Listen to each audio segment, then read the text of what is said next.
Good morning, gentlemen. Thank you very much for an invitation to present a history of your time in St. Catharines, and particularly a look back at some of the opportunities that presented themselves in the development field outside of what is normally accepted as being the standard development protocol. Those protocols, for example, that were pioneered by the Bassianos of Mountain View, by Cairns, Howe, and Fowler with respect to Taro, the Kenmore family with Kenmore Developments, and certainly recently the Silver Line people, the Passeros and the DeCenzos, who have all focused primarily on taking what we will call brownfield development opportunities. Brownfields certainly is to be distinguished from brownfields, and we'll go through some discussion about what has happened with Nino Donatelli and Donatelli Productions with respect to brownfields redevelopment in the city of St. Catharines over the past almost 60 years. But it's a particular niche in the development business that is distinguished from the large developers who build subdivisions, Secord Woods, ones in the Port Dalhousie area, and often those sorts of companies also branch out and move throughout Niagara and in fact into the United States from time to time. Nino Donatelli has been focused on St. Catharines. Nino came to St. Catharines, born in an Italian village in southern Italy in the late 40s. He moved to St. Catharines as a child with his family, was brought up here. He graduated from grade 12 at St. Catharines Collegiate and then thrust himself into the renovation and construction business. What I hope to do today is give you a survey of some of the things that he has done over the course of the last almost 60 years, with a view to focusing on these brownfields redevelopment opportunities, but also the preservation of some of our industrial and commercial and residential heritage, not so much on the basis of demolishing and then building anew, but rather refurbishing, reconditioning, and most importantly, converting into a modern use, whether hospitality, whether residential, or whether a combined thing, but with particular respect to three areas with a passing reference to the last scheme that he is involved with. If you'll notice at the top, and I've used my handy dandy laser. There we go. So there's the Port Dalhousie area, and we will come back to that. There's the Meriton area, more particularly Domtar. There's also some efforts that took place in downtown St. Catharines early in his career, and in the end, we will deal with Rodman Hall and its present status, and hopefully what may be the possibilities for the future.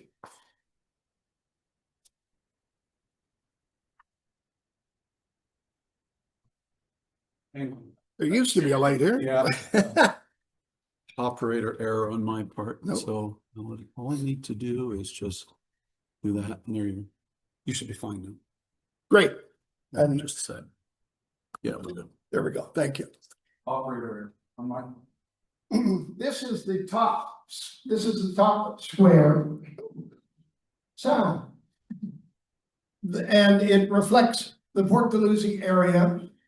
You will see that there are three red circles to the right. We'll come back to that. And then there are the yellow square, which we will go to next, says he, hopefully.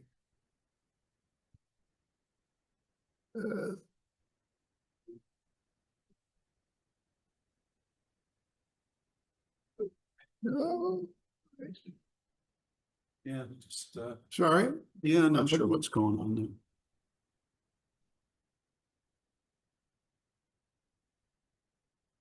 This is the Port Lucie commercial core. And if you look at it from an aerial photograph that was taken earlier this week, then you will see a number of identifiable areas. You're going to have to reorient your mind to aerial views, and of course that is not necessarily what you're used to doing. But when you do that, you will be able to recognize a number of places.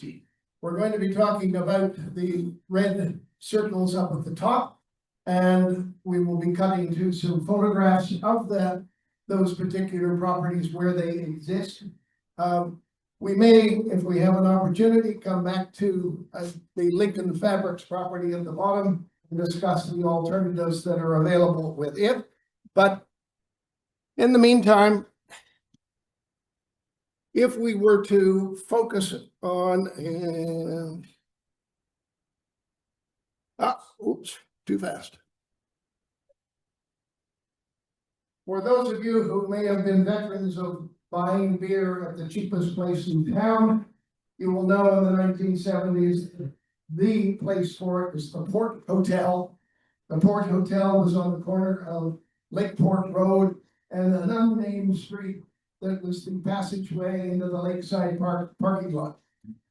Lakeside Park, and more particularly the commercial core area, had been suffering from the practical problem of the shift of commercial activity away from maritime Port Lucie. Of course, the Fourth Welland Canal opening in the 1930s shifted the last remnant of the commercial maritime trade. No longer were any vessels that were suitable for the Fourth Welland Canal could go through the locks of either the first or the second. And in fact, the water body of Martindale Pond had been for virtually 100 years converted over to a recreational facility connected with the Royal Canadian Henley Association. So the buildings that were in the commercial core area went into a time warp, and they existed because they existed, and it wasn't worth taking them down. They merely went through various iterations, and you had the former hospitality facilities connected with the maritime trade, as evidenced by the Port Hotel. There was another hotel beside it. The property that is now known as the Lakeside, but prior to that was known as the Austin Hotel, and before that, the Wellington Hotel.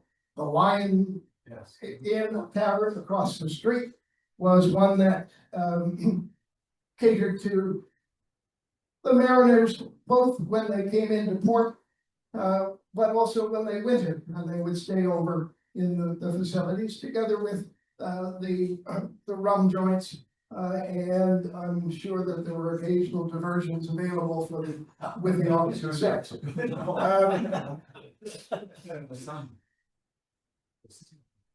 When I came to town in 1976, I was introduced to Port Lucie on the signature tone that it was the cheapest beer in town, and that certainly appealed to me as I was getting my feet wet in St. Catharines and adjusting to being in the workforce after law school. You may recall that the Port Hotel was a separate building from that which was next door, and the involvement of Nino was to purchase both of those properties, combine them, and turn them into. I can do the slides from here. So you just tell me when you want to go, and I can do them. Please, thank you. Oops, did I go back? No, we're going to go back Okay. to the map every once in a while if we can. Yeah. So, so go forward, please. Oops. Other way, Yeah. other forward. There we go. Yeah. Is there anyone else who knows how to operate? Believe me, I've tried asking them before, they're all cowards. So this was the Port Mansion in its glory. The building itself, you'll notice the intricate brickwork throughout, but specifically at the top and around the windows. And you'll notice the balconies. And that is how I came involved with Nino Donatelli. I had worked at the city solicitor's office and began to get a sense for what it was like to work in a municipal government, but providing legal advice. But I had an opportunity to join Bill Heelis and Ron Williams, both of whom are deceased, in partnership with them in their small practice in downtown St. Catharines. And very shortly after I set up my office, Nino Donatelli walked in to the office. He'd been referred by another lawyer, Garth Roberts, on the basis that he needed something that required some legislation. And I looked at him as if he had two heads, because what would I know about legislation? Although I did obviously have some idea of the inner workings of City Hall. It turned out, you will see the balcony that is over the left-hand protuberance out over the street. That in the previous, if you go back one, that was the balcony that was there. And what he wanted to do was enclose that for the restaurant and bar facility so that it would be a year-round property. Back, please. However, there's a practical problem, and that is the building code prevents building permits being issued for anything that is going out over a public highway. A sidewalk is part of a public highway. So to enclose that balcony would require provincial legislation under the City of St. Catharines Act to permit the chief building official to issue a building permit over a sidewalk. Jim Bradley had just been elected as the provincial member of parliament, and I had known Jim by virtue of my involvement with City Hall. So I found out his telephone number, gave him a call at Queen's Park and said, Jim, do you know anything about private members' legislation? To which his answer was, I know as much as you do. The net result was, with great assistance from the bureaucracy in Queen's Park, we cobbled together a City of St. Catharines Act to permit the city chief building official to issue a building permit over the sidewalk on the basis that the balcony itself had been over the sidewalk since the very beginning, and in fact, in the building next door, it too protrudes over the sidewalk. With fingers crossed, we listened to the deliberations at Queen's Park, and lo and behold, the act was passed. The building permit was issued. Nino went ahead and built the enclosed balcony over both the part to the right. Sorry. Thank you. The enclosed area to the right was in fact on Port Mansion property, so it didn't require any permission, but the part over the sidewalk did. So that was how he and I first connected in the practice of law, his requiring things and my being able to assist. Sadly, the future of the Port Mansion was placed in the hands of a group of people who were content and intent on doing a land assembly so that they could redo commercial Port Dalhousie.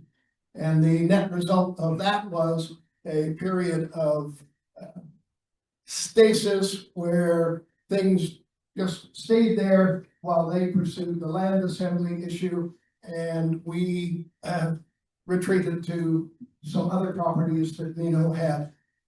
Ultimately, you may recall the Port Tower controversy, the 10 years where things between, well, they purchased, they finished the land assembly by acquiring the Lakeside Hotel from Nino and me in 2003.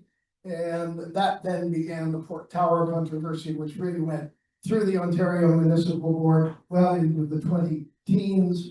Ultimately, it was approved, but for those of you who may have any knowledge of the development business, the reality of it is that the generations in developing property are measured in very short terms, 3 to 7 years. And you move from economic climates to availability of funding, to availability of all of the parcels of land that are necessary to accomplish what you want. Then the whole approval process and the review of it and neighbors. And you will recall that Port Dalhousie, at the same time as it had the Port Dalhousie Tower controversy, they had just gone through the Port Dalhousie Heritage Designation process. And so you had the immovable force and immovable object and the irresistible force coming to grips, which ultimately culminated in a huge battle royal at the Ontario Municipal Board. And by that time, we've gone through at least 2 or 3 generations of economic development to the point where the building itself was no longer being used for the hospitality purposes that it had. And so next picture, that's the Port Dalhousie now. It was demolished and is a grassed area at the corner of Lakeport Road and the still unnamed road leading into the next side parking lot. However, it was certainly the first major iteration of Nino Donatelli's vision of being able to take a humble property and design through his own intuition, through his own sweat, and with his own money, turning the property into something that had a commercial viability in modern day terms. That wasn't the first property that Nino Donatelli was involved in. Got the map. Oh, backwards to the map? Backwards to the map. So there were 3 other properties that I want to make comment on. One is labeled the Soap House. This was a small house next to Marie's Seafood that had been occupied by a little old lady who was desperately afraid that she was going to run out of soap. And when her small hovel, and I think that's probably a proper description, caught fire, and the fire men arrived, they were greeted with the smell of burning soap. She had it everywhere. In the closets, on the floor, up to the ceiling, under the floorboards. She was going to be prepared for the next soap famine. The property had the building demolished on it, and Nino Donatelli found that it was available for purchase for a paltry sum. Held on to it with not really a firm idea in mind of what to do with it. Frankly, it was probably not bigger than these 2 tables combined, but it had proven to be suitable accommodation for this lady. She sadly died shortly thereafter, so the property was available, and that's the second way that I became involved with Nino. I too was interested in acquiring property in Port Dalhousie, not because I could afford it, not because I knew what to do with it, but because it struck me as a neat idea, and let's see what happens.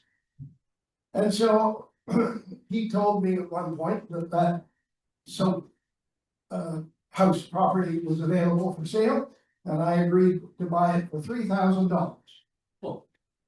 However, when closing came, the price changed to $10,000. And that was not the last time that we had discussions about who was doing what to whom. But the bottom line was that eventually I ponied up for that with 2 others, and we were intent upon building a Port Dalhousie commercial core empire. Well, it emerged in certain ways, but in any event, that together with the Port Mansion building code thing provided me with an opportunity to see what he was doing and frankly to be enamored of the three characteristics that he brought together. One was his ability to walk into something and say, oh, okay, well, we'll replace that, and then we'll add to that, and we'll subtract that, and then we'll put the washrooms over there. And that ability to internally design has proved to be a major factor in his ultimate involvement with the Domtar properties, with to a lesser extent with Rodman Hall. But certainly the soap house was the first contact that we had in a business sense over and above being lawyer client. Up at the top, you'll find the Port House. The Port House is likewise no longer there. It was a house that was built on the edge of Lakeside Park. And if you know where the the private roadway is that goes to the condominium development in the northwest corner of Lakeside Park, there was a house right there, privately owned, and the lady had said, I will never sell to the city. So, Nino and I found out about it, and without being deceitful, and she indicated that she was willing to sell, but not to the city. So we entered into an agreement of purchase and sale with her, closed the deal, and then immediately assigned the property to the city so they could demolish the house and put it into the park. We have done several things like that that have been of assistance to the municipality in accomplishing their goals. And strangely enough, in the you scratch my back, I'll scratch yours, there have been some quid pro quos that we have aimed for and have benefited from. The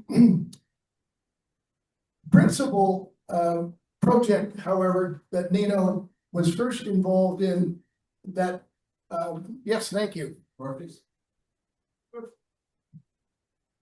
What do they do with it? Murphy's, yes. That, when I came to town, it was still Latcham's Ship's Chancery. And it supplied the ships on the canal from that as a warehouse on the corner of Lake Court Road and Lock Street. And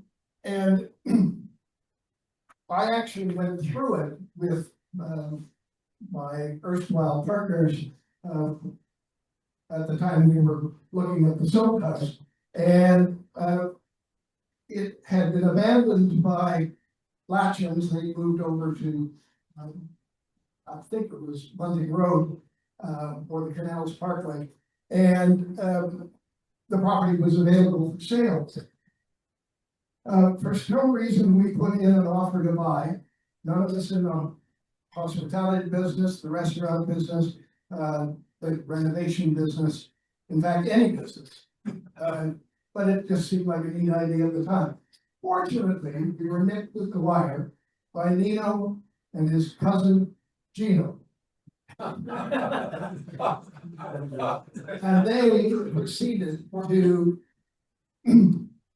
renovate and convert that ship's chandlery warehouse into what became known as Murphy's Peg Leg Restaurant and Tavern, ultimately shortened to Murphy's. That was not, however, the first involvement that Nino Donatelli had in the restaurant business. In fact, in the middle 1970s, Nino not only had been involved in the renovation work at #1 Church Street, which we will pass through on our way south to Domtar, but he'd also been involved with Ron Katina in the redevelopment or the development of Cat's Caboose. Okay. And Cat's Caboose was the first, and don't be persuaded by the Kelsey's restaurant advertising, that says they're the original Fern Bar, chicken wings and beer bar in St. Catharines, they claim 1978. Cat's Caboose was up and running in 1976. And it was, and still is, the longest established chicken wing and beer bar that is in the Niagara Peninsula.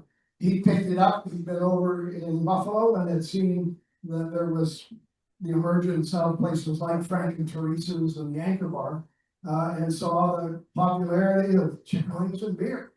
And lo and behold, here we are 50 odd years later. So when Nino and Gino picked up the building that became Murphy's, they were well versed in construction, they were well versed in the mechanics of setting up a hospitality facility, and Murphy's was successfully operated in Port Dalhousie for 40 years when the family finally aged out and sold the property. It's still a hospitality facility, still very prominent, but it was the beginning of the involvement of Nino in that area. In 1990, Art Smith, you may recall Art Smith, Art's Catering, Art's Lunch, Art's over on Geneva Street, just north of St. Paul Street. Art was a quintessential St. Catharines character. He had provided catering for more political gatherings and social events and fundraisers and old age homes. He, in fact, had the concession at Heidehoff. Art was all around town. Art also owned 5-0 Taxi. Why? Apparently, he had lent some money to the 5-0 driver. He had defaulted on it, so Art became the owner of Taxi. Art was a real magpie. Art acquired what was then the Austin House, and he turned it into a hospitality facility in the center of Port Dalhousie. He ran a catering business from there, but time came in the late 1980s that he wanted to sell, and Nino at that point, being the owner of the Port Mansion, came to me and said, "Why don't we buy Art?" Well, yeah, before we do that though, why don't we get Art, known as good old Art, to make the application to the Liquor License Board for us to get a patio license out in the back. And so Art dutifully assisted in the application. The people in the neighborhood, well, it's just Art. And so that went through. With the net result, and I'm going to ask you to flip through. My cottage. But Oh, sorry. so there it is as it was when we purchased it from Art, with those doors, actually the one before that, with the closed area and it was a flop house up on the second and third floor. But that's all right. That was a place that you could place as your residence for your welfare check before you went and cashed it at the bar. Art was very solicitous of his tenants and wanted to make sure that they had enough to drink and maybe enough to eat to carry them through to the end of the month for the next check. However, he also provided accommodation for them, and that earns brownie points.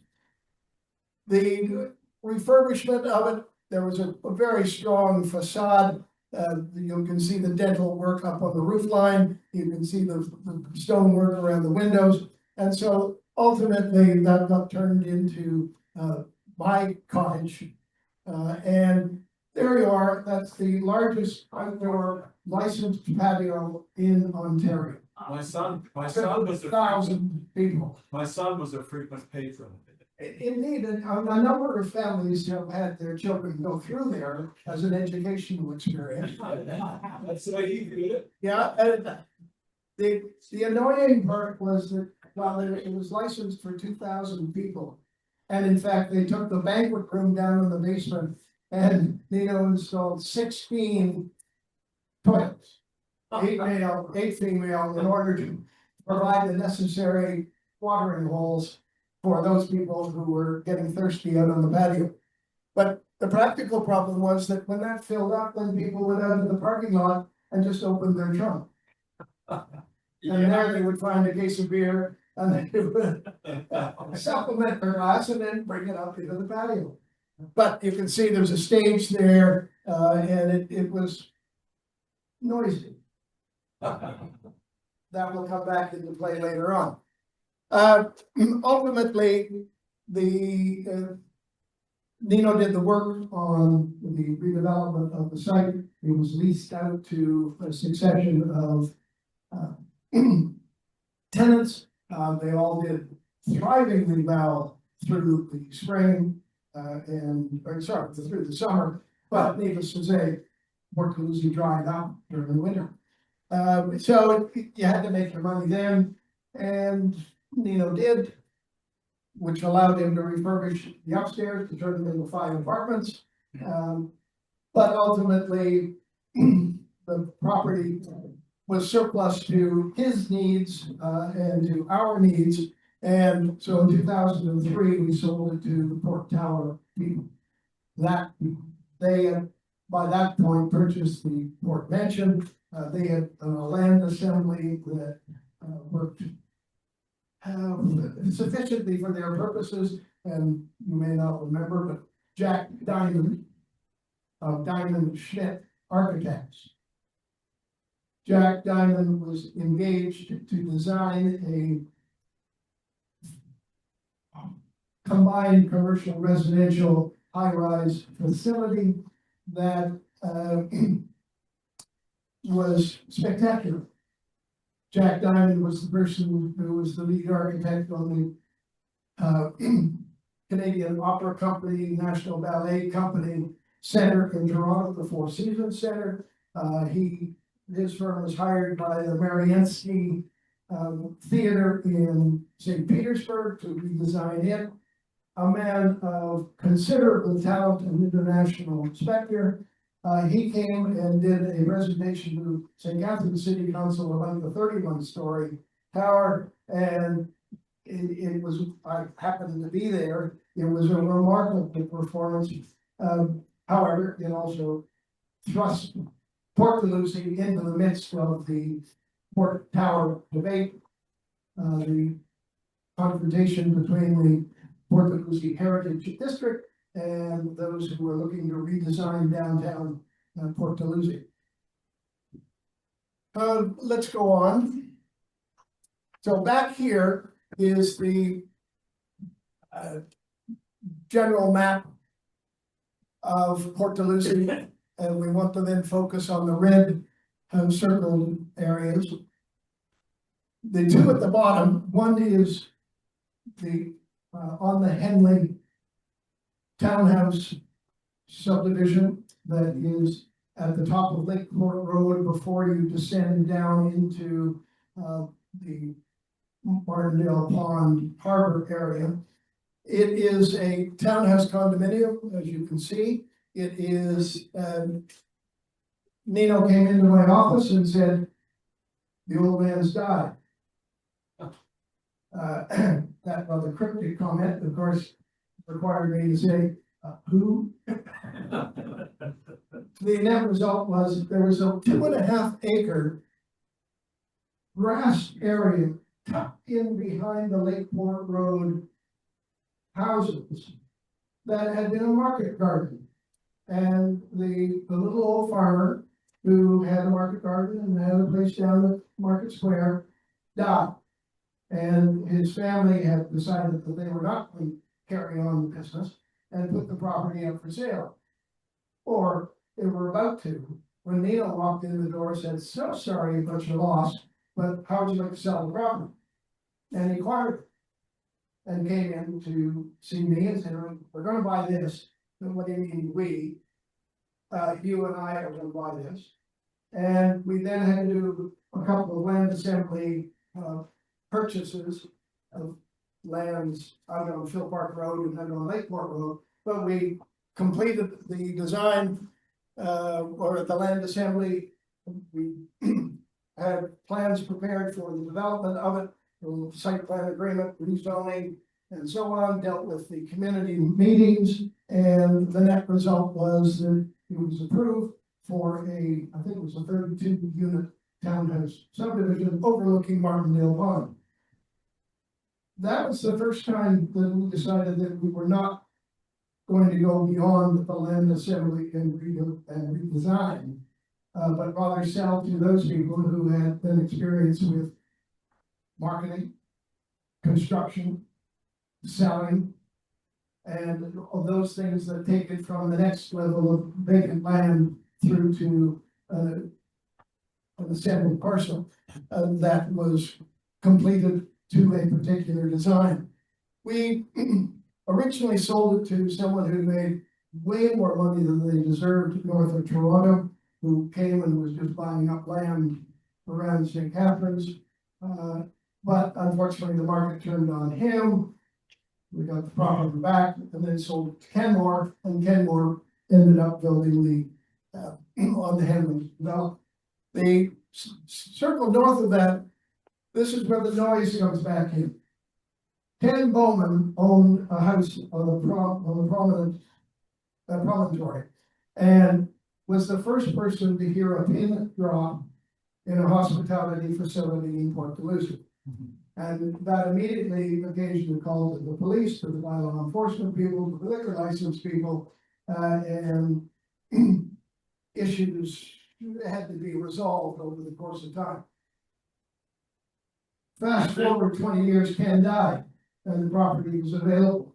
And so Nino and I made sure that it was going to be purchased by someone who would likewise be very sensitive to noise. We bought the property, and since then worked on it for 2 or 3 years to turn it into a 7-unit vacant land condominium. All of the lots have been sold. However, the market recently has turned, like in the last 7 years, and so the property remains undeveloped, other than it has the roadways and all the services.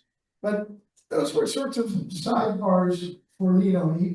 His focus really was on taking properties that existed, seeing what could be done, demolishing that which is not going to be feasibly transformed, but rather then focusing on things that could be done. And so in the early 2000s, while the marina was still fully, it had started in 1990 and exists today. We're in our third 20-year lease with the municipality, and it forms, I think, an integral part of the view of Port Dalhousie as a recreational area. But we had sold the lakeside at a modest profit, and by that time he and his cousin were separate entities, and Nino had gone down to the Port Hotel and then sold the Port Mansion, and with the on the Henley development, it was perhaps time to look elsewhere.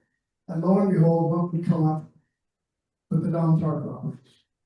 The Domtar properties, if we can, oh yeah, well, let's go quickly do the marina. This was Michigan Beach. Michigan Beach ran along the edge of the bluff, but was basically water out from there.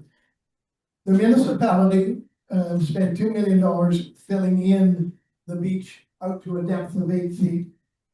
The federal government built the east and the north break wall, and that created the water basin, a 15-acre water basin, which with a 8-acre land mass for parking and boat storage. Next, please. We built a series of docks based on pilings. They would rise up and down, and being in an ice area was not a problem as long as the water didn't move. And so you can see in the distance, the break walls held the water there. So the water froze, then thawed, then froze, then thawed.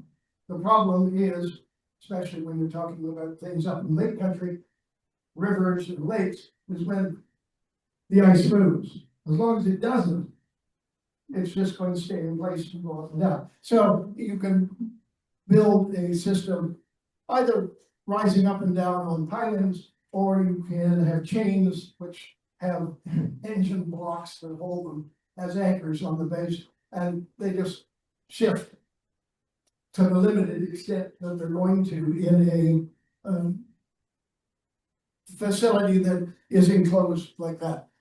Go on. Interesting story. This was the original Captain John's in Toronto. It had, it was the HMS Normac, and to our knowledge, is one of the last 3 hulls that actually traversed the 3rd Welland Canal. All the others have been scrapped or sunk or whatever. It was the original Captain John's. Captain John's was anchored, docked in Toronto, and there were some disputes as to what the alcohol condition was of the captain of the ferry, but the bottom line is the ferry decided to plant itself in Captain John's. Needless to say, that made it inoperable. A 10-year fight culminating in the Supreme Court of Canada, where it was directed that the insurance company for the ferry, Toronto ferry people, had to pay the money to completely refurbish the original Captain John's. Well, by that time, it had been refurbished, but Captain John had bought another vessel, the Jadram, and was operating his restaurant from there. So it went to Cleveland, and I don't know whether you've ever seen the photograph of the Cuyahoga River on fire, but it's a signature moment in Cleveland's history. How its industrial past perhaps didn't quite meet muster. But Captain John's was tied up in the Sherwin-Williams paint dock. A practical problem with Lake Erie is that it's very shallow, and the wind means it gets wavy, and that's incompatible with enjoying your lunch and keeping it down. So it did not work there.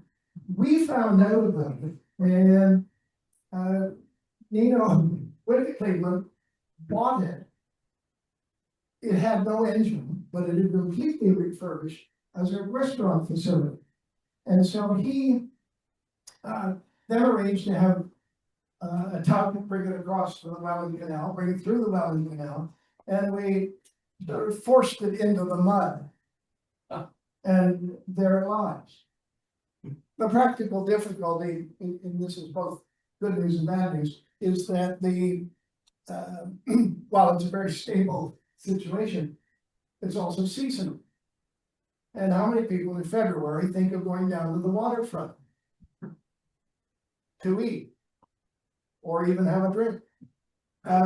So while it worked well for 2 or 3 summers as a novelty item, the fact is that it thereafter was deemed not to be a viable commercial enterprise and was there really as a piece of urban statuary.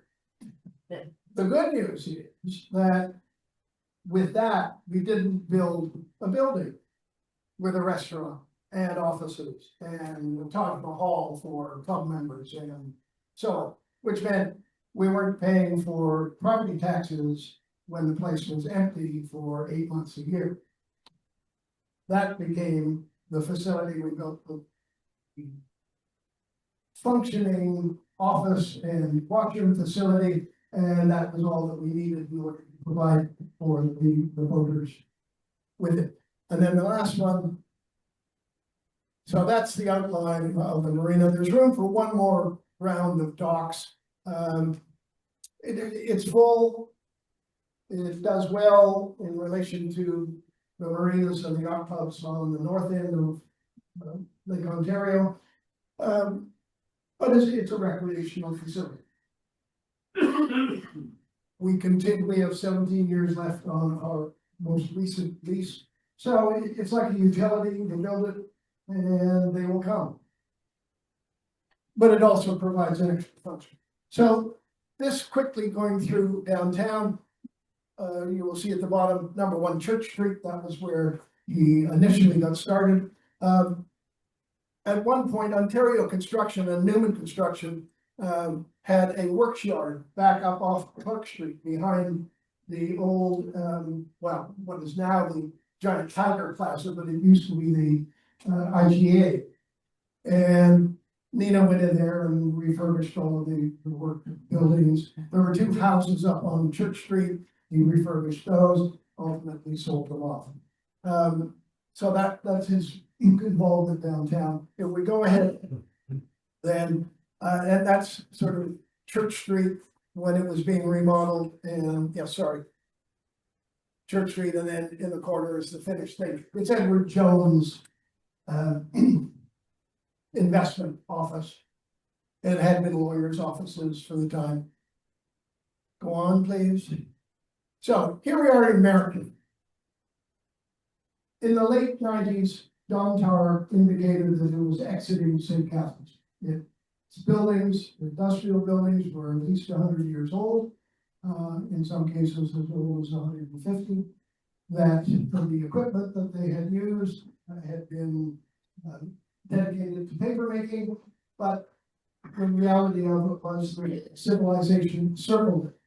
And it was also running into the practical problem that municipalities couldn't resist the temptation of making industrial properties pay much more on property tax basis. So if you were assessed for $100, you would pay $3 per 100 if you were industrial, $2 per 100 if you were commercial, and $1 per 100 if you were residential, which is all fine and dandy for the residential people. And it also makes it very susceptible to municipal councilors to say, well, let's just pick on the industries, they make money. But it also means that properties that are obsolete in terms of their initial function or have become encumbered by equipment that is too expensive to remove, replace, and keep up, in some cases, in Don Tar's case, a unionized force who are being well paid, but the ability of the company to, in an urban setting, to make money in those circumstances is limited. So Don Tar, if you may recall, gave notice saying, hi, we're leaving town in 2 years. Anyone want to buy it, provided you don't use it for paper making? Yeah, okay. And then when no one phoned up, then the offer was made to the unionized staff. How would you guys like to buy it and run it and but not for paper making, which is what you know. So needless to say, the properties became derelict. But abandoned is a better word. They were very solidly built, and that's what attracted Nino. If you at the bottom, you'll see the keg. Let's go to the keg. Next pictures. Yeah. Oh. I remember. See the roof line? That's what wood does that brick and stone doesn't necessarily do. But that is the smaller of the 2 buildings that were located there. There was a 6-story building. There was the Beaver Cotton Mill. The Beaver Cotton Mill burned in 1960. And this occasioned an interesting story. The volunteer fire department in Meriton were most annoyed at being dragooned into being connected to the professional fire department of the city of St. Catharines. And in 1960, there was amalgamation, city of St. Catharines, towns of Meriton and Port Dalhousie, and the townships of Louth and Grantham. And the outlying communities had volunteer fire departments, but the city of St. Catharines had a professional fire department. So when the Beaver Cotton Hill main building burned, the American Volunteer Fire Department basically said, if you're so bloody good, you put out the fire. The building burnt to the ground. But what remained was the boiler facility, which accounts for the chimney. And that lay dormant from 1960. Domtar effectively moved across the street. They built a new plant on Glendale Avenue in the early 1950s. They already had the steam plant down on Hartsville Road. And they had this land across the street that they could store old paper rollers. And that, if you went by, you'd see these long steel tubes. Those were the paper rollers that had been discarded and replaced with new ones. Anyway, we heard through an engineer by the name of David Pounder. David Pounder was the curmudgeonliest of all engineers. David looked like a bulldog and had the personality of one. But he also was an excellent engineer and one of the last engineer architects. And so David, and he was willing to take on used projects. He was Nino's engineer architect for the Port Mansion. He dealt with the issues relating to the Lakeside, what became the Lakeside Hotel. And David found out that Domtar had put in an application for a demolition permit for the boiler plant building. And he came to Nino and said, look, this building is rock solid. Notwithstanding the wood and so on, it's built, it's 3 feet thick wood, stone. It was built by Scottish stonemasons back in the 1860s. It's absolutely solid. And by the way, so is the building across the street. So Nino put together an investment group. They purchased the property and show the next one. So that's with the roof replaced, with the new trusses out, with the they sandblasted the chimney, only to find that they replaced a corner of it in different colored brick, which was why it was all dark. But when it got sandblasted over on the far left-hand side, you will see this scar. Now, the patina has returned to it, so it's not quite as obvious now, but it was an obvious signpost. The arcade. Strangely enough, the city didn't have a sign bylaw which incorporated the opportunity to put a sign up on a boiler room chimney. So we pioneered that addition to the sign bylaw. Needless to say, all that area in front is the parking lot, and if you go ahead, that's the only picture you'll see of Nino in this particular thing. Nino never wears a hard hat. However, for marketing purposes, we thought we'd do that. But you see down below is the terraced tressellated patio area and the main part of above. Then that was 2000 and 2000, it was purchased 2002, then the K took over. And then in 2004, Domtar said, okay, you guys look to be trusted. We will sell the property across the street to you. This is the Lipster Mill in, this was the delivery bay that forced the road to zigzag. The delivery bay is revolved, and so Glendale Avenue runs straight through. To the next one. The roller plant was next to it. It was built out, but fortunately done in such a way that they put all the connecting girders through the windows. So they didn't damage the building itself. And so we cut back to that, and that is what you see on the next one, up at the top. That's the Stone Mill Inn, in which there is the Stone Mill Ballroom, the Johnny Rocco's, and there are a series of commercial properties occupying the north end of it. Last, and I'm approaching the end of your patience and my time.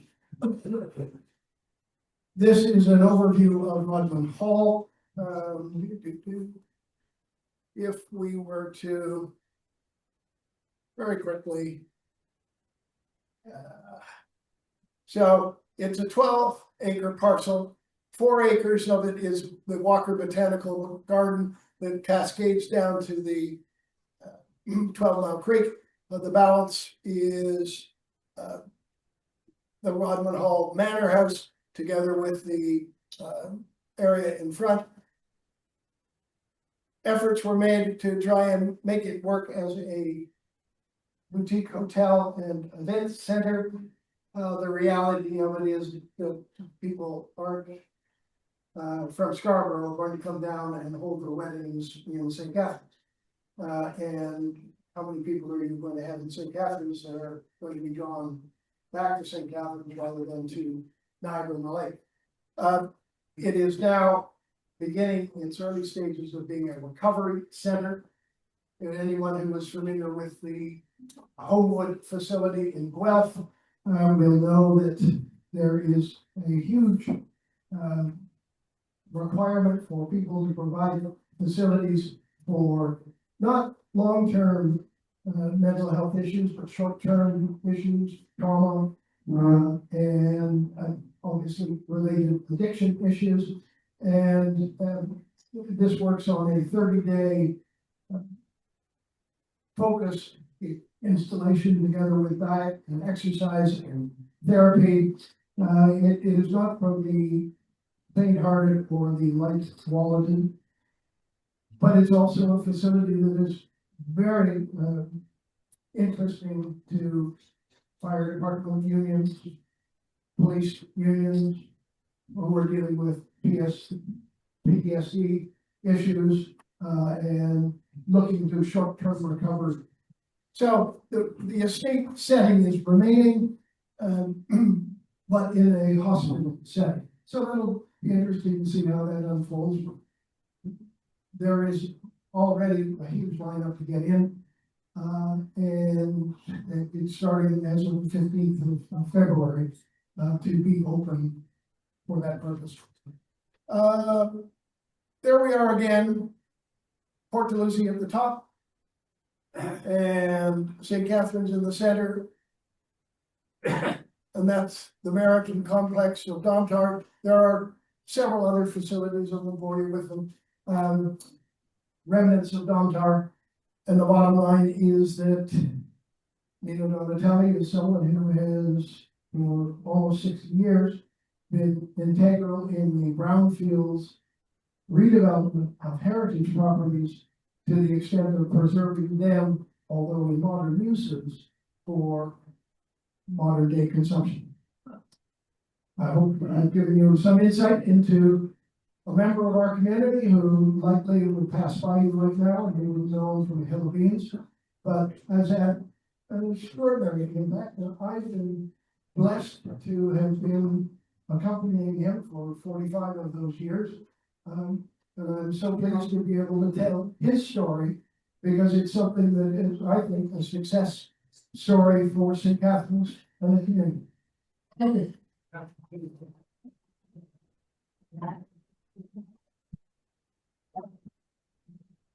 Rick says he thinks he's got Dennis and Bert good lights, please. And Herb says he thinks he's got a minute for a couple of questions. Oh, sure. Hang on just a minute. Just a sec here. I gotta remember how to do this. There we go. Escape. Yeah, no, Escape is a good place to start, so look at that. Gentlemen, you can grab the other ones, Patrick, and I'll wander with this one. Yeah, sorry. I see Frank here. Uh, Herb, you can call time when you think it's time. Patrick, I'd like to thank you personally. I've spent 90 years living in this community, spent 39 years of policing in this community. All that you've related has brought back a lot of memories. I sit here and you mention places and talk about different people, and can't thank you enough for making my mind go back to those times and enjoy what St. Catharines and the region has been. Pleasure. Okay, Andy. Excuse me, Patrick. Sure. I too thank you for your presentation today and the times that I interacted with you on the city's committee of adjustment from 2000 to 2006. It's interesting times. My question is, did you and or Nino have any involvement in any thoughts of developing the jail down in Port? The picture. Yeah, you got one first of them. My involvement with the business improvement area focused on Port Dalhousie goes back to my initial involvement with Nino back in the late 70s and through till really effectively the early 2000s when the lakeside was sold and the only property that we had left to be involved in was the marina. Certainly the old jail was the subject of considerable discussion involving the owner of the property on the west side of the core of Port Dalhousie, that Main Street comes up from the Port Dalhousie parking, the lakeside parking lot, and then straight down. As there was a building along there, it was at one point the Rowan Sprinkler Company. Even before that, it was the federal, the provincial Ministry of Agriculture, Food Lands Office, before they consolidated everything up in Vineland. And 3 times, Nino and I were interested in acquiring that property, and each time we got nipped at the wire by, in the end, by the people who had purchased the Port Mansion from him. That completed their assembly of all of the center of the lot when they acquired the lakeside from us. So integral to that was what to do with the jail. And we negotiated, the Port Dalhousie Business Association, in fact, negotiated a deal with the Dalhousie Yacht Club to put it over kitty corner to where the Port Mansion patio was. And they could use it for an office, they could use it for a washroom, they could use it for whatever. But it would be relocated and therefore remove it from being involved. But it was opposed particularly by Councillor Casimir, who was on the Heritage Committee, and who said, no, that building has its value by its location. And if you do that, it just becomes another stone tool shed. We thought it was going to be a little more tender on care than that. But in any event, then the property sold on us again, so we weren't able to do so. Yes, it was very much in consideration. No, it didn't happen.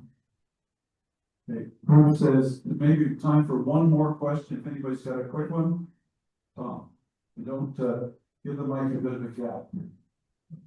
Not Illinois. No. Okay.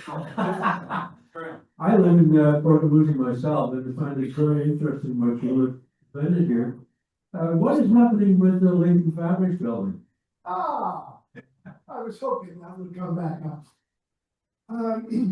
As luck would have it, David Howes, who succeeded his father, Stuart, as the owner and operator of Lincoln Fabrics, going back in the 1950s. David died in 2015.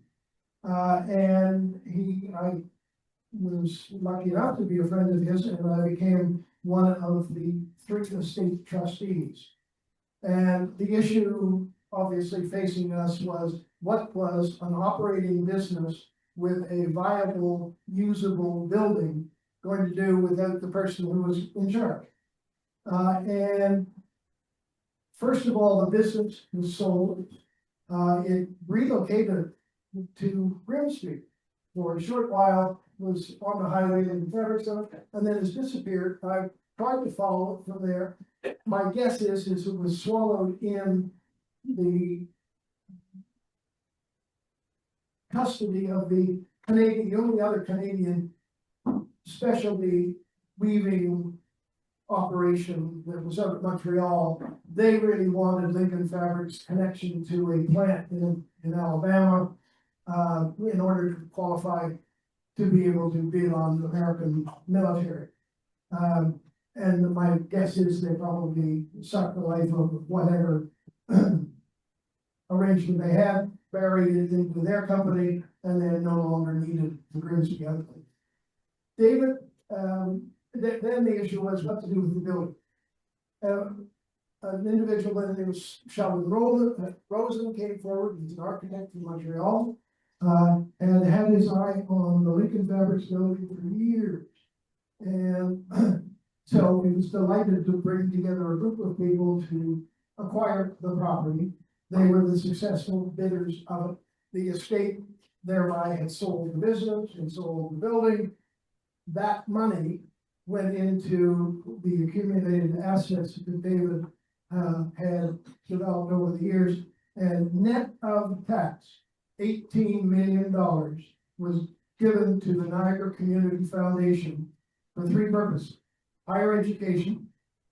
David had been chair of the board of trustees at Dock, and saw that money got thrown into a pit and disappeared almost immediately in the education system. He'd been chair of the fundraising committee for the St. Catharines General Hospital, so he knew money going into the hospitality or into the hospital business would disappear without a trace.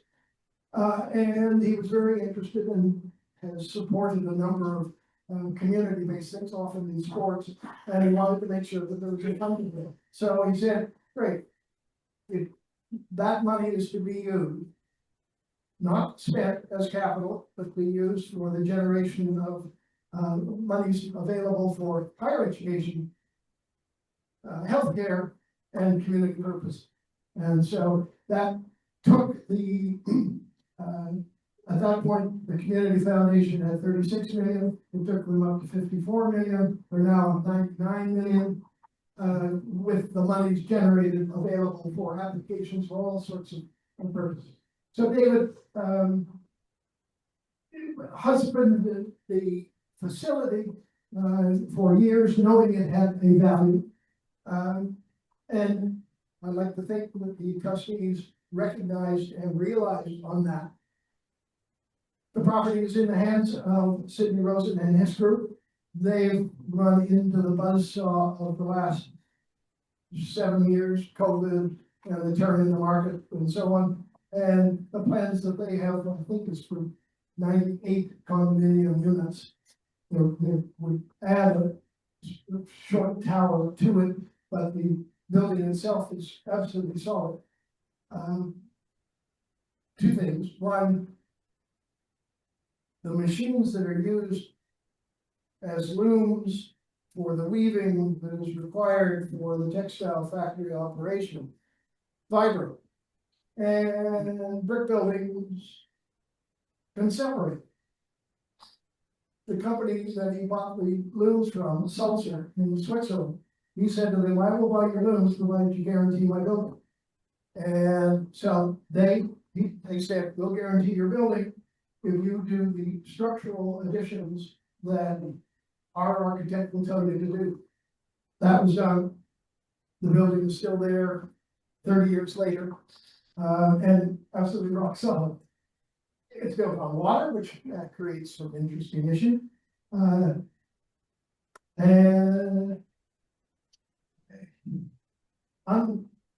frankly, it is something that has crossed Nino's mind it would bring him back full circle into commercial Port Dalhousie. But our modus operandi has always been acquire the land, restructure it in terms of what it can be done, and then sell to someone who then goes ahead and does it, and deals with the vagaries of the market. So the door is still open for the future of the Lincoln Fabric Store. But it's a bit of an eyesore right now, isn't it?